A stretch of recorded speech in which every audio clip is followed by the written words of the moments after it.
श्री राम को निहारते रहने के बाद बूढ़ी भीलिन के मुख से बोल निकले, कहो राम, शबरी की डीह ढूंढने में अधिक कष्ट तो नहीं हुआ? श्री राम मुस्कुराए, यहाँ तो आना ही था माँ, कष्ट का क्या मूल्य। जानते हो राम, तुम्हारी प्रतीक्षा तब से कर रही हूँ जब तुम जन्मे भी नहीं थे।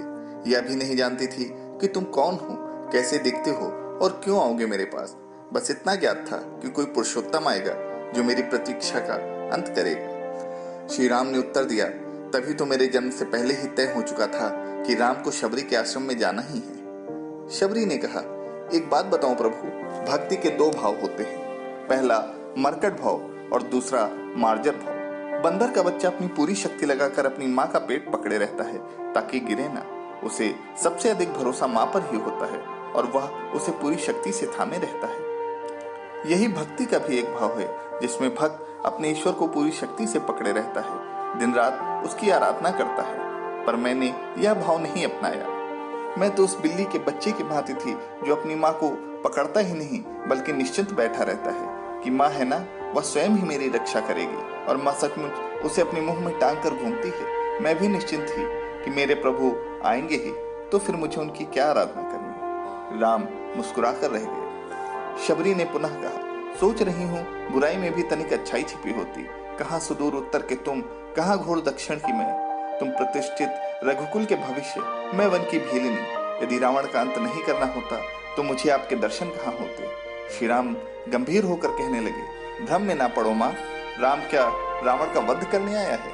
छी, अरे रावण का वध तो लक्ष्मण अपने पैरों से बाण चलाकर भी कर सकता है। राम हजारों कोस चलकर इस गहन वन में आया है तो केवल तुमसे मिलने। राम वन में इसलिए आया है कि जब युगों का इतिहास लिखा जाए तो उसमें यह अंकित हो कि सत्ता जब पैदल चलकर समाज के अंतिम व्यक्ति तक पहुंचे तभी वह राम राज्य है। राम वन में इसलिए आया है ताकि भविष्य स्मरण रखे कि प्रतीक्षा अवश्य पूरी होती है। राम सिर्फ रावण को मारने के लिए नहीं आया माँ।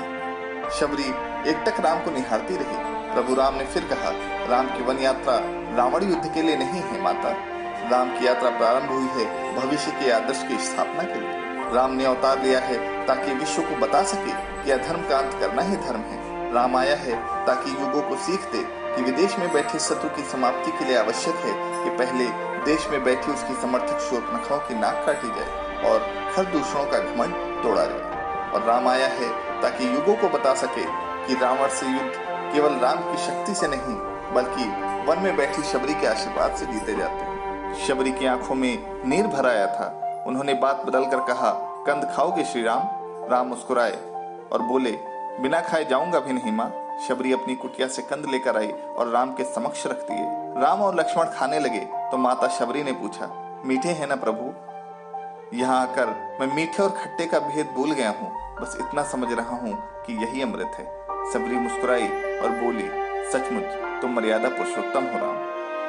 दोस्तों, आपको यह वीडियो कैसा लगा हमें कमेंट में जरूर बताएं और अगर वीडियो अच्छा लगा हो तो वीडियो को लाइक करें, चैनल को सब्सक्राइब करें। मिलता हूं एक और वीडियो में, तब तक के लिए जय श्री राम।